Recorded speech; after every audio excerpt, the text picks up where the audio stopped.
अच्छा, अब आते हैं चीफ ऑफ डिफेंस स्टाफ। ये इंपॉर्टेंट है, अभी नई अपॉइंटमेंट हुई है और 3rd नंबर पे चीफ ऑफ डिफेंस स्टाफ बन चुके हैं जनरल सुब्रमणी। तो इन्होंने चार्ज ले लिया है सीडीएस की पोजीशन का। पहले तो की पॉइंटर याद रखने हैं, सीडीएस की पोजीशन कॉन्स्टिट्यूशनल नहीं है, कॉन्स्टिट्यूशन में आप नहीं पढ़ते सीडीएस के बारे में।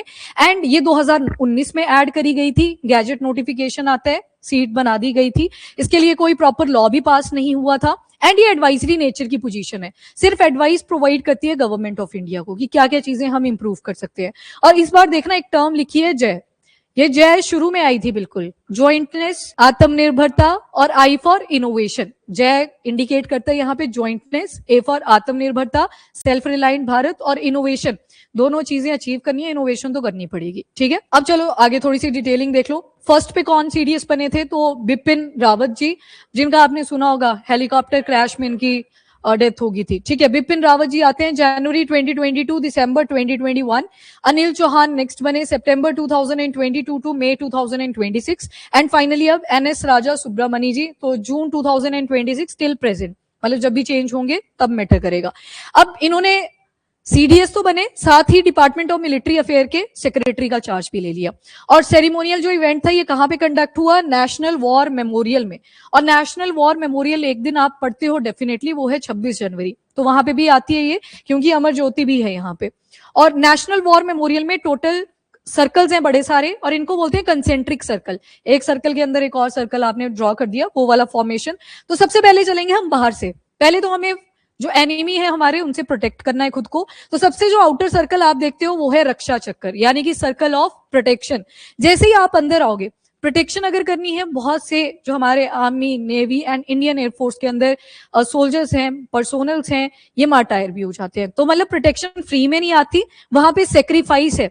हमारे जो important army, navy and Indian air force के अंदर पर्सोनल्स हैं। तो यहाँ पे आ गया अगला चक्कर, दैट इज त्याग चक्कर। और अंदर जाओगे तो सेक्रीफाइस सबकी बात नहीं है, यहाँ पे आपको ब्रेवरी चाहिए, तो अगला आ जाता है दैट इज वीरता चक्कर, that is circle of bravery. And सबसे अंदर, अब इतना बड़ा सेक्रीफाइस करे, कभी आप उनको मॉर्टल बोल सकते हो? नहीं, तो उनको बोला जाता है इमॉर्टल, यानी कि वो अमर है। तो इसी तरह से ये कंसेंट्रिक सर्कल बनाए हैं, सेंटर में अमर चक्र है, उसके बाहर वीरता चक्र है, उसके बाहर त्याग चक्र है, और सबसे बाहर क्या है, रक्षा चक्र है। तो ये नेशनल वॉर मेमोरियल है, वहां पे ये कंसेंट्रिक सर्कल बनाए हुए हैं, ठीक है। कितने कितने हैं वो नहीं याद करने, बट 4 हैं, ये याद रखने हैं। कौन कौन से हैं? अमर चक्र, वीरता चक्र, त्याग चक्र और फाइनली रक्षा चक्र। ये नेशनल वॉर मेमोरियल है, ठीक है। तो यहीं पे ये सेरेमनी कंडक्ट करी गई और tri services guard of honour भी इनको दिया गया साउथ ब्लॉक न्यू दिल्ली के अंदर। ये इंपॉर्टेंट पॉइंट्स थे। सेरेमनी वाला जो पॉइंट होता है वो पता ही है आपको, न्यू दिल्ली में ही हुआ होगा सेरेमनी, तो वहां से आप याद रख सकते हो।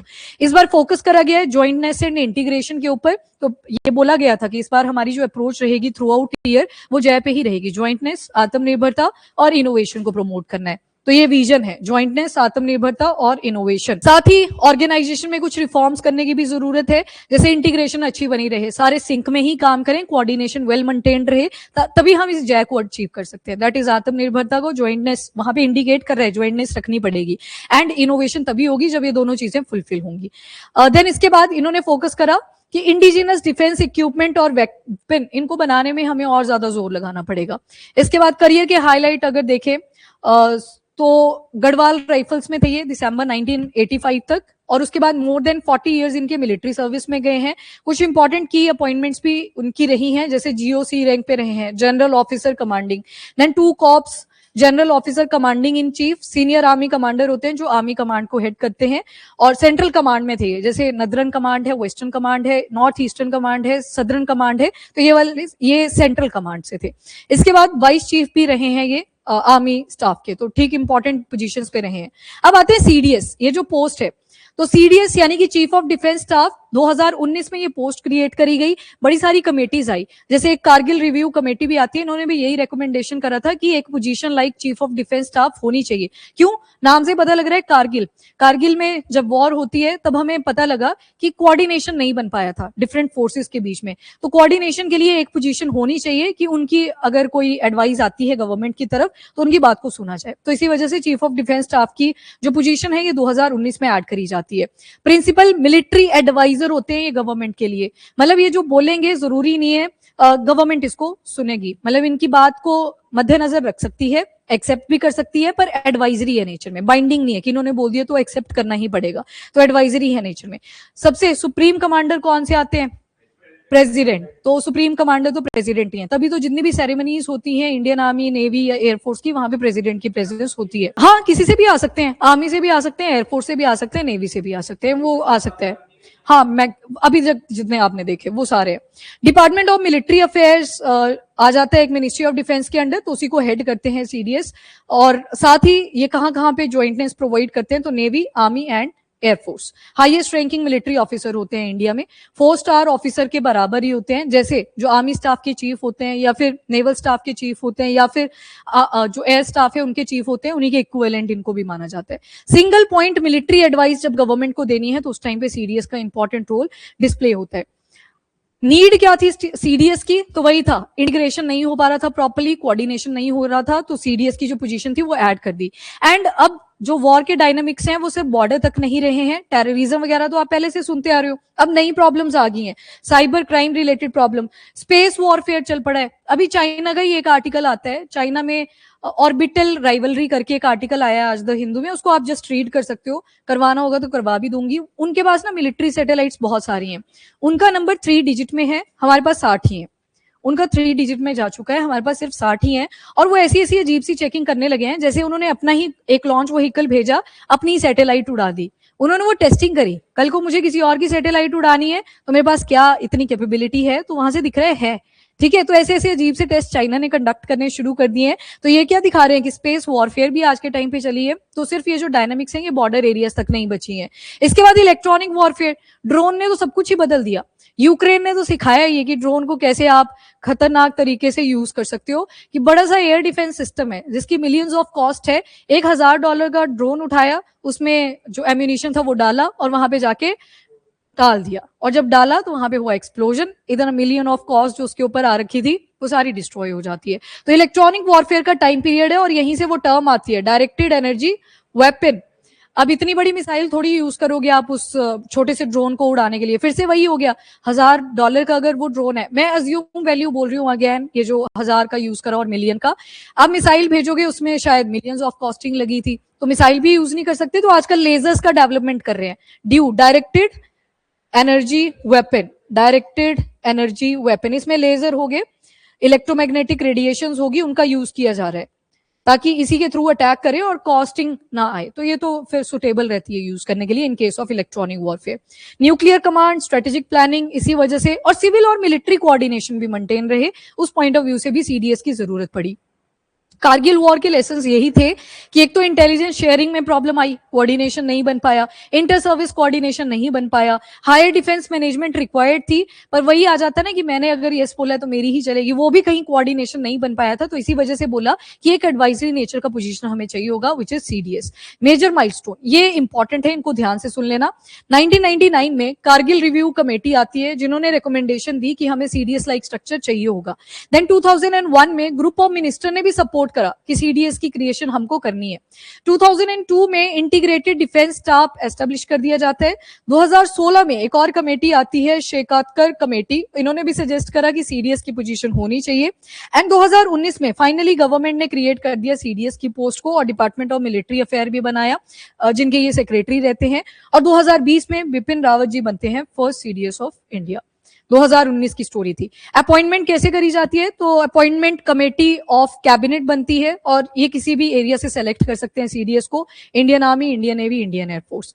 और अगर ऑर्डर ऑफ प्रेसिडेंस में देखें कि कौन सा citizen of India first number पे काउंट होगा, सेकंड के ऊपर, तो सीडीएस का जो रैंक रहता है वो 12th नंबर पे रहता है ऑर्डर ऑफ प्रेसिडेंस में। जैसे फर्स्ट सिटीजन कौन आते हैं, प्रेसिडेंट आगे, सेकंड, थर्ड प्राइम मिनिस्टर, तो उसी तरह से ये कौन से रैंक पे आएंगे, 12th रैंक के ऊपर। इसके बाद ये कॉन्स्टिट्यूशनल ऑफिस नहीं है और कैबिनेट के डिसीजन के थ्रू बनाया गया था और गैजेटेड नोटिफिकेशन निकाला कि कमेटी के रिव्यू के हिसाब से हमें ऐसी पोजीशन बनानी है। तो कोई पर्टिकुलर लॉ नहीं आपने पढ़ा कि लॉ पास हुआ था, तो ये कैबिनेट के डिसीजन से बना था। जैसे मैं नीति आयोग आपसे पूछूं क्या उसके लिए कोई लॉ पास हुआ था, नहीं हुआ था, एक एग्जीक्यूटिव आता है, पास कर दिया जाता है कि अब नीति आयोग हो। वैसे सीडीएस की पोजीशन भी अपॉइंटमेंट करी गई थी बाय कैबिनेट। इसके बाद फंक्शन वगैरह क्या रहते हैं तो मैंने आपको सारे एक्सप्लेन कर दिए, यहाँ पे जस्ट एक बार फिर से कंपाइल करें जो कि आप रीड भी कर सकते हो, वही लिखे हुए हैं सारे सेम पॉइंट्स। एंड ये ज्वाइंटनेस एंड इंटीग्रेशन सिर्फ इन्हीं फोर्सेस के बीच में कोऑर्डिनेशन नहीं, वो जो इनोवेशन वाला सेगमेंट है वो भी याद रखना। इक्विपमेंट परचेज करने पड़ेंगे फॉरेन कंट्री से, वो भी अभी के लिए हमें करना ही पड़ेगा। ऐसे नहीं हम बोल सकते कि एकदम से हम सेल्फ रिलायंट हो जाएंगे, तब तो रह गए पीछे। अभी के लिए वेपन हमें और फास्टली परचेज भी करने पड़ेंगे, प्लस इनोवेशन भी करनी पड़ेगी। एंड जब परचेज करेंगे तो लॉजिस्टिक की प्रॉब्लम नहीं आनी चाहिए, मतलब उसको वहां से यहाँ तक ट्रांसपोर्ट करने में इश्यू नहीं आने चाहिए। अब हमेशा खरीदेंगे नहीं, अगर कोई चीज बल्क में बना रहे हो तो उसको फॉरेन कंट्रीज में भी बेचो, जैसे कि बेचते भी हैं हम। हमारी जो ब्रह्मोस मिसाइल है उसको परचेज करना चाहती हैं बड़ी सारी कंट्रीज, आकाश मिसाइल सिस्टम है उसको परचेज करना चाहती हैं, तेजस है, तो मल्टीपल कंट्रीज हैं जो अपना इंटरेस्ट शो करती हैं, पर ड्रॉबैक नहीं आनी चाहिए, उसके बाद ही कंट्रीज परचेज करती हैं कि हमारा फायदा हो। तो ये सारी प्रॉब्लम्स होती हैं जो हम फेस करते हैं, तो उसी के ऊपर सीडीएस काम करते हैं। लिमिटेशन कहाँ पे आई? एक तो ऑपरेशनल कमांड नहीं है इनके पास। आपने देखा नेचर कैसा है, एडवाइजरी इन नेचर, तो जरूरी नहीं है गवर्नमेंट वो सुनेंगे नहीं सुनेंगे, बाइंडिंग नहीं है इसका जो प्रोसेस रहेगा यहाँ पर पोजीशन का। और इंडिपेंडेंटली अगर कहीं पे इनको लगता है कि ट्रूप्स की डिप्लॉयमेंट होनी चाहिए थी, ये नहीं कर सकते हैं, क्योंकि नेचर कैसा है, दोबारा से कोऑर्डिनेशन का है, एडवाइजरी नेचर है, तो इनके पास ऐसी कोई अथॉरिटी नहीं होती है। अथॉरिटी बहुत ज्यादा लिमिटेड है। इन्होंने बोल तो दिया प्रोक्योरमेंट बहुत ज्यादा करनी है, पर अगेन वही बात आ गई कि लिमिटेड अथॉरिटी रहेगी, ये जस्ट सजेस्ट कर सकते हैं, बाकी टीम मेंबर्स का ही कहीं ना कहीं इंपॉर्टेंट रोल रहेगा। तो बेनिफिट्स भी हैं, ये बेनिफिट्स वही लिखे हैं, लॉन्ग टर्म हमें कुछ रिफॉर्म्स चाहिए होंगे, कोऑर्डिनेशन को और कैसे स्ट्रेंथन करा जा सकता है, वो सारा काम सीडीएस का रहेगा। और चैलेंजेस भी हैं, कोई ऑपरेशनल कमांड अगर हाथ में ना हो तो कई बार वही वाली बात होगी, आपने बोल तो दिया पर सुनी नहीं अगर किसी ने वो बात, तो उसका भी कोई फायदा नहीं है, तो चैलेंजेस भी रहते हैं। बाकी स्टैट्यूटरी बैकिंग नहीं है, कोई लॉ नहीं पास हुआ, कैबिनेट सेलेक्ट करते हैं, जैसे कि अपॉइंटमेंट के लिए आपने देखा प्रोसीजर, तो लेजिस्लेशन के थ्रू कोई पावर इनको नहीं प्रोवाइड करी गई है। ये क्रोनोलॉजी के हिसाब से बिपिन रावत, देन सेकंड आते हैं अनिल चौहान, और थर्ड आते हैं एनएस राजा सुब्रमण्य जी, तो अभी ये रिसेंट है। अच्छा एक लास्ट, यहाँ पे chief of navy admiral Swaminathan, इन्होंने 27th रैंक के ऊपर पोजीशन को इनटेक कर लिया है, तो अभी ये 27 नंबर पे है चीफ ऑफ नेवी। ठीक है, पूरी नहीं होता, मैंने नीति आयोग में यही तो समझाया था आपको, जब वो बार बार पढ़ी है आप लोगों ने, इसलिए मैं उसका एग्जाम्पल उठा रही हूँ। एग्जीक्यूटिव के थ्रू भी कई बार पोजीशंस पास करी जाती हैं, जरूरी नहीं होता। अगर यहाँ पे ना बाइंडिंग आता तब फिर लॉ लेके आते, क्योंकि बाकी क्रिटिसाइज कर देते। यहाँ पे मेन था कोऑर्डिनेशन का, एडवाइजरी नेचर है तो इस वजह से क्रिटिसिज्म नहीं आप सुनोगे। तो लॉ होना चाहिए, लॉ से कुछ ना कुछ पावर्स भी दी जाती हैं उस पर्टिकुलर पोजीशन में जो उनके पास होनी चाहिए ऑपरेशनिंग के टाइम पे, तो इस केस में लॉ नहीं था कोई भी। ऑर्डिनेंस डिफरेंट है, ऑर्डिनेंस तो प्रेसिडेंट लेके आए थे, प्रेसिडेंट जब लेके आए थे तो प्राइम मिनिस्टर और बैक एंड पे काउंसिल ऑफ मिनिस्टर थी, वो डिफरेंट है। और ये देखो लिखा था ना वहां पे 4 स्टार्स रहते हैं, 4 स्टार्स के इक्विवेलेंट ही सीडीएस का रैंक रहेगा।